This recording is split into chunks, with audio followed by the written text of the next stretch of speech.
About 90 years ago, a strange aircraft took off from the ground and began to fly. This aircraft had a peculiar name, the Last Laugh, which almost everyone who saw it could directly associate with a paper airplane. The Last Laugh was designed and manufactured by a tailor named Roy Scroggs, who lived in Oregon.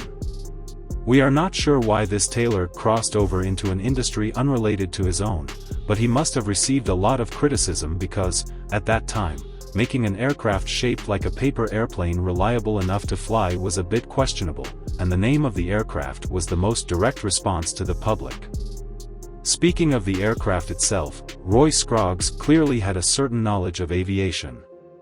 Despite the unimpressive appearance of his aircraft, it was based on the patent technology of the triangular wing from 1917. The aircraft itself was designed as a lifting body, and this technology was quite forward-thinking, although it is still not very common in terms of application to this day, at least not on conventional aircraft.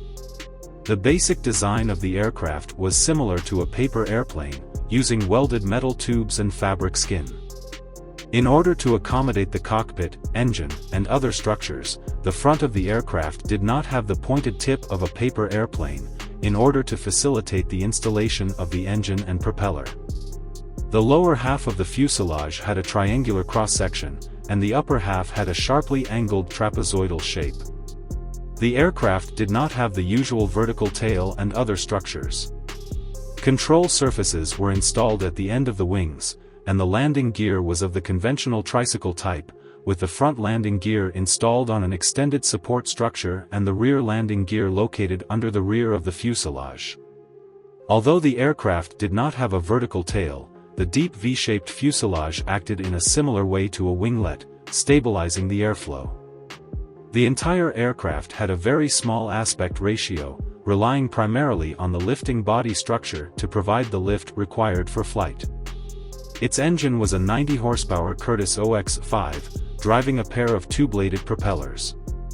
The cockpit was located in the more spacious rear part of the fuselage, and from the appearance of the aircraft, the pilot's visibility was not very good.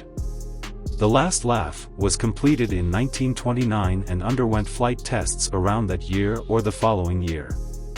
According to the designer's estimates, his lifting body aircraft was expected to have a very low takeoff speed and a very short takeoff distance, with an estimated speed of 36 km per hour for takeoff.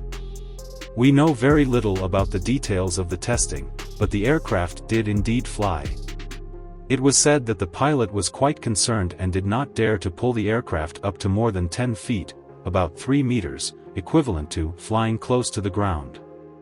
Based on the performance of the flight test, Roy Scroggs made some improvements to the aircraft in 1930, such as adding double control surfaces. Even though the Last Laugh did indeed fly, this aircraft had too many problems. Whether for civilian or military use, the pilot's visibility was greatly restricted, with the wings on both sides blocking most of the view, and the small space of the fuselage limited the aircraft's carrying capacity. In addition, the aircraft's performance was not very good. While the design of the lifting body was indeed forward-thinking, the aircraft's maneuverability, stall speed, and other aspects were unclear, making it difficult to attract the attention of relevant departments or airlines.